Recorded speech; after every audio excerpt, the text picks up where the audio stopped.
Hi hello dear friends, எல்லோரும் எப்படி இருக்கீங்க? இன்றைக்கி நம்ம பார்க்க போகிறது பேபிகார்ன் 65 எப்படி பண்ணலாம் தான். அதுக்கு பேபிகார்னை நல்லா வாஷ் பண்ணிவிட்டு இதை மாதிரி ஸ்லைசஸாக கட் பண்ணி எடுத்து வச்சுக்குங்க. இதுக்கு தேவையான மசாலா என்னென்னு பார்த்துக்கலாமா?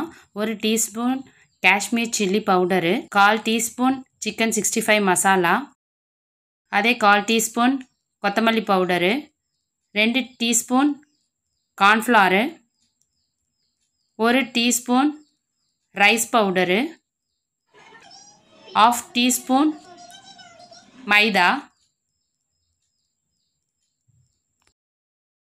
1/4 டீஸ்பூன் கரம் மசாலா. இப்போ இதுக்கு தேவையான அளவு உப்பு சேர்த்துக்குங்க. இப்போ இதில் தண்ணியை ஊற்றிட்டு பைண்ட் பண்ணுற பக்குவத்துக்கு மிக்ஸ் பண்ணி எடுத்துக்குங்க.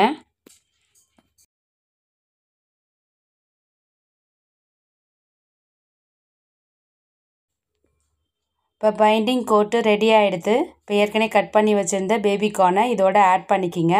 இதில் ஆட் பண்ணி நல்லா அந்த எல்லா மசாலாவும் அந்த பேபிகார்னில் பைண்ட் ஆகிற அளவுக்கு நல்லா மிக்ஸ் பண்ணி எடுத்துக்குங்க. இப்போ இது நல்லா பைண்ட் ஆகிடுச்சு. இது கூட 1/2 லெமனை நல்லா ஸ்க்வீஸ் பண்ணி மிக்ஸ் பண்ணி எடுத்துக்குங்க. இது அப்படியே ஒரு 10 மினிட்ஸ் அப்படியே வச்சுருங்க. நல்லா பைண்ட் ஆகட்டும். இப்போ நல்லா எண்ணெய் சூடானதும் நம்ம பைண்ட் பண்ணி வச்சுருக்க பேபிகார்னை இதில் பொரித்து எடுக்க வேண்டியதான். நல்லா கோல்டன் ப்ரௌன் வர வரைக்கும் பொரித்து எடுங்க. இப்போ பார்த்தீங்கன்னா நல்லா கோல்டன் ப்ரௌன் வந்துருச்சு. இதாக பக்குவோம். இனி எடுத்து பிளேட்டில் ஷிஃப்ட் பண்ணிக்கலாம்.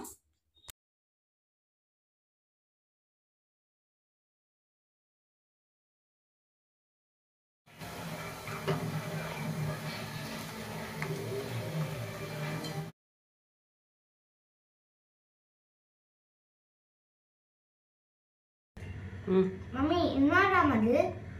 சோளா மாதிரியா இருக்கு. பேபிகார்ன் 65. பேபிகார்ன் 65யா?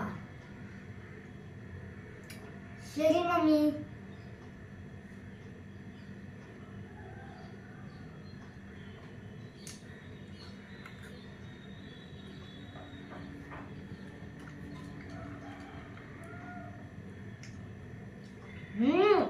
டேஸ்டியா கிறிஸ்பியா இருக்குறம்மா. ஷார்ட் அண்ட் ஸ்வீட்டா. தேங்க்யூ அம்மா.